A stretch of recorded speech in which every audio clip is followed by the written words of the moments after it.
pagi, salam sejahtera bagi kita semua. Izin Pak Kadis, saya mulai kegiatan ini.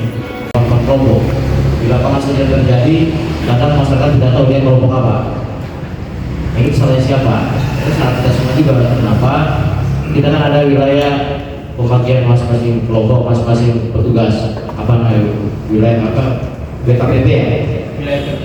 WKPP kan ada.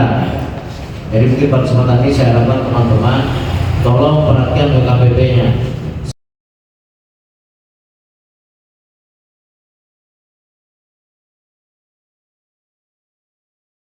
Jadi saya sampaikan terima kasih. Assalamualaikum warahmatullahi wabarakatuh.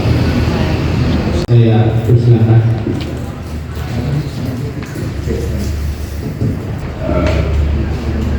Yang saya hormati Kepala Dinas Pertanian dan Ketahanan Pangan Kota Bogor, teman-teman dari provinsi yang sempat hadir pada pagi hari ini, Bapak KJS. Berkenan Bapak Bunda Samkin mengawali pemaparan materinya untuk memperkenalkan nama Bapak, jabatan dan selanjutnya. Demikian, terima kasih. Assalamualaikum warahmatullahi wabarakatuh. Selamat pagi, Om Swastiastu, Namo Buddhaya, salam kebaikan. Terima kasih Pak Pembawa acara, kesempatan yang diberikan kepada saya. Program penyuluhan pertanian. Program penyuluhan pertanian ini indikator kinerja kuncinya bahwa penyuluh ini dianggap sukses dan berhasil di dalam melaksanakan tugas dan fungsinya sebagai penyuluh adalah meningkatnya kelas kemampuan kelompok tani. Jadi kita berharap dengan adanya peningkatan kelas kemampuan kelompok tani ini, bahwa petani kita itu kita sudah anggap sudah aktif, sudah ada peningkatan kesejahteraan, baik dari sisi sumber dayanya, penghasilannya, maupun sampai hal-hal yang bisa menunjang kehidupan sandang dan pangan para petani kita. Berarti kita dianggap tidak bekerja, gitu. Kalau kita bekerja, tentunya kelompok tani kita ini pasti naik kelas. Caranya Bapak Ibu di lapangan itu apa? Tolong disampaikan kepada saya supaya kami jadikan referensi sebagai bahan evaluasi untuk bisa lebih baik lagi dalam mencapai indikator kinerja kunci di bidang penyuluhan. Kemarin kami diajak ke BPP Beto Abari. Saya tidak pernah membayangkan bahwa BPP Beto Abari itu keadaannya akan seperti itu.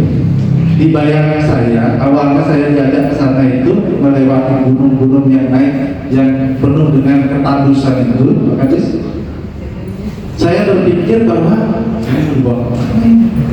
Ada tak di sini pertanian ini? Pikiran saya begitu, makanya begitu masuk ke BPP itu dari depan itu saya lihat luar biasa Pak. Jadi saya langsung berpikir bahwa saya sampaikan ke Pak Rahmat dan Pak Asad, Pak, kenapa nggak dijadikan saja ini sebagai agrowisata untuk di wilayah Beto Abari? Ya, ternyata program pemerintah daerah Kota Bau melalui Dinas Pertanian dan Ketahanan Pangan Kota Bau sudah mencanangkan itu. Jadi dari agrowisata untuk wilayah Kota Bau. Luar biasa Bapak Ibu. Kalau bisa BPP yang lainnya bisa seperti Beto Abari. Saya melihat pertanaman juga luar biasa dalam keadaan yang kekeringan seperti ini, masih cukup hijau. Ya. Saya juga menikmati hasil buah naganya kemarin itu, memang luar biasa. Jadi saya berharap teman-teman di BPP lain bisa seperti BPP Beto Abari. Kemampuan kelompok yang akan dibawakan oleh kepala ya. Waktu kami persilakan untuk menyajikan materinya. Sama dengan teman-teman sebagai penyuluh pertanian di Kabupaten Kolaka. nanti per 1 Mei pindah ke provinsi. Jadi Abdul Bukat ini statusnya dibersihkan dulu dari penyuluh. Saat penyuluh teladan nasional 2016. Ya, kenapa saya sebut penyuluh teladan, karena nanti ada hubungannya dengan materi yang saya paparkan. Ya. Sebenarnya ini kalau hari ini kan pertemuannya kita hanya evaluasi ya. Evaluasi itu yang kami mau evaluasi, kenapa ini sampai bertahun-tahun tidak naik kelas? Ini kan begitu ya. Ya, kalau dilihat dari data, kayaknya bertahun-tahun tidak naik kelas, ini apa masalah? Mungkin saya paparkan sedikit Pak. Ya, kalau ini mungkin tidak usah ya Pak, Bapak kan sudah menghadiri. Sebenarnya kalau untuk penilaian kelas kelompok kayaknya ini di luar kepala sebenarnya ya Pak, kalau untuk minggu, karena saya rasa itu kan tiap tahun kita lakukan. Aku salah? Kita dengan panca kemampuan kelompok tani, ya, jadi Pak kelompok tani. Ini 5 hal dasar yang harus kita pahami terkait penilaian kelas kelompok tani. Ya, jadi bagaimana kelompok tani itu memiliki kemampuan merencanakan, kemudian melaksanakan kegiatan, melakukan pengendalian dan pelaporan, serta bagaimana kemampuan mengembangkan kepemimpinan kelompok tani.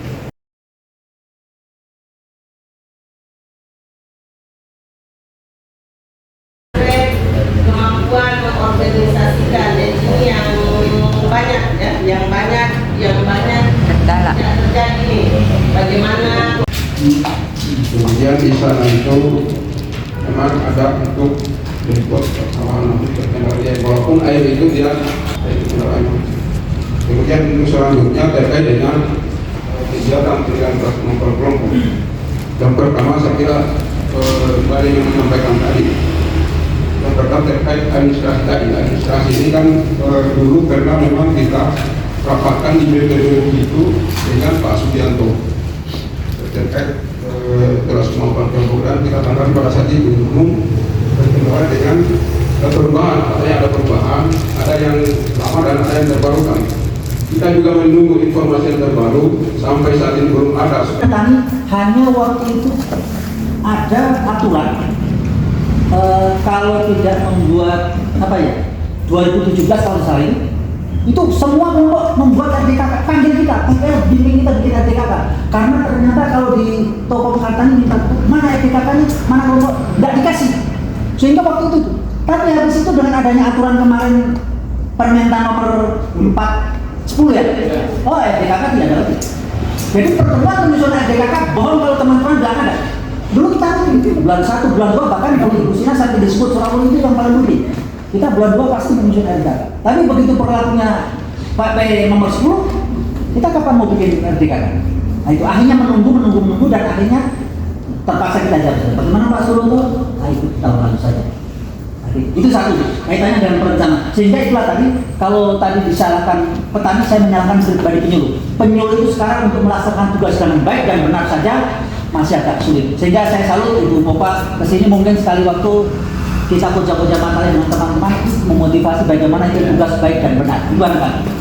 Kemudian yang berikutnya kaitannya dengan kelas kelompok ini, satu. Tadi yang saya salut kalau di temannya Pak Made, temannya Pak Wayan, temannya Pak Nyoman. Karena di sana itu kelompok tani menjadi teknologi, agama, budaya bersatu. Sehingga kalau ada petani hari ini hambur benih mulai tanggal sekian sampai sekarang tidak ada yang berani melanggar, sanksi adat berlaku, sanksi agama berlaku. Kalau tadi yang sampaikan Pak Ruslan, kalau penduduk asli, minta maaf kalau teman-teman yang penduduk asli setengah mati Pak. Jadi itu kaitannya dengan sanksi. Makanya tadi ada, sebelum saya adanya tadi pertemuan terlambat, saya ngomong dengan Pak Bambang. Pak adanya tadi saya pertemuan terlambat. Kenapa? Supaya cocok dengan topiknya. Kenapa? Kita ini aturan tertulis tidak ada. Sanksi tidak dilaksanakan. Di kelompok tani itu Pak. Jadi umpama ada petani yang melanggar, menghambur benih atau menanam tidak sesuai dengan waktu yang kita sepakati, tidak ada sanksi dan tidak dilaksanakan. Inilah sehingga tadi kemampuan kelas kelompok itu ada kalanya tidak tepat. Kami terkendala karena kelompok ini yang pertama sedikit gagal dengan teknologi Pak, HP-nya saja masih HP center. Terus yang kedua mereka rata-rata hanya tamat SD, terus mereka umurnya di 50 tahun ke atas, yang muda-muda kurang. Jadi kendala kami ya di administrasi. Tapi kami juga penyuluh sudah membantu untuk bisa mandiri dalam pembukuan ya, tapi terkendala lagi dengan tulis menulis mereka Pak, seperti itu. Memang daerah kami perkotaan, tapi ya itulah kira-kira Pak. Jadi memang agak susah untuk dikembangkan, apalagi masalah administrasi dan teknologi. Itu mungkin dari Kecamatan Kurmun Pak. Terima kasih. Assalamualaikum. Saya sepakat dengan Bapak. Dari semua yang Bapak Ibu sampaikan itu seolah-olah adalah petani kita yang lemah. Kita lupa bahwa kita ini punya tanggung jawab dan tugas pokok dan fungsi. Satu, masih ingat tugas pokok dan fungsi penyuluhan? Sebagai fasilitator, sebagai moderator, dengan pasti kita bukan provokator ya. Jadi memang Pak, merubah mindset petani itu susahnya luar biasa ya. Artinya saya pengalaman mungkin yang teman-teman rasakan mungkin juga sama, tapi mungkin Pak, memang di lapangan itu kita harus berkorban dalam hal ini. Saya pernah lakukan di awal-awal tugas itu, pas jadi THL itu hakikat, semua hakikat kan di daerah saya persawahan. Jadi saya swadaya, saya bikin demplot, saya mengeluarkan uang sendiri, saya perkenalkan yang namanya jejer ego.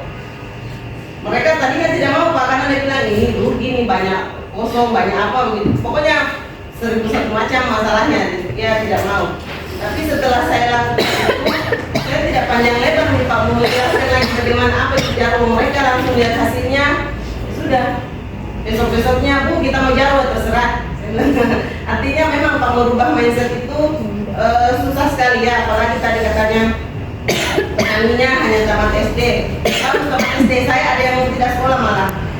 Jadi memang tantangan mungkin ya, tantangannya kita sebagai penyuluh yang langsung terhubung dengan masyarakat mungkin di situ. Tapi alhamdulillah kalau misalnya ada penyuluh yang bilang tidak bisa, saya selalu tantang. Kenapa saya bisa? Saya kan sama dengan Bapak. Ya, bukan saya ini diri saya, tapi kan artinya saya juga rasakan yang di lapangan. Buktinya saya bisa kok. Gitu. Yang pertama, kemudian mereka semua berhubungan dengan masih pertemuan kita pada pagi ini. Yang pertama, saya sampaikan kepada Pak Mas tadi bahwa yang pertama data BPP. Kita sampaikan tadi data di BPP, karena memang sebenarnya dari awal itu pada saat program konstruksi itu sebenarnya fokus BPP. Nah, mungkin penguatan data di BPP lebih secepatnya disiapkan dalam rangka persiapan kita ke depan. Kemudian juga harapan kami kepada teman-teman lapangan, mungkin dengan perobotan yang lebih rutin lagi, dan saya dengar dekat sekarang sudah punya motor semua. Kalau zaman dulu masih zaman pawai yang saya dengar katanya jalan kaki, sepeda belum ada jalan kaki.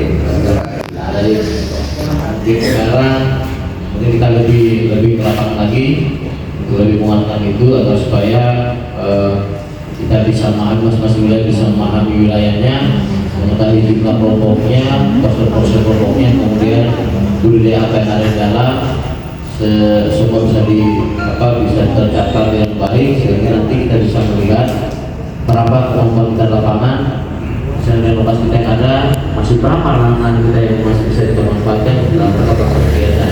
Kemudian juga harapan saya di masing-masing PPP atau di koordinator PPN-nya itu, kalau bisa setiap tahun sudah ada usulan ke dinas terkait dengan wilayahnya. Penyajian materi pada kesempatan hari ini yang terkait dengan evaluasi kegiatan penilaian kelas kemampuan kelompok tani yang telah dipaparkan panjang lebar oleh teman-teman tim dari provinsi dan mendapatkan sanggahan juga dari dan masukan dari teman-teman 7 lembaga anggota Bau. Maka berakhirlah pada kegiatan ini. Wabillahi taufiq wal hidayah.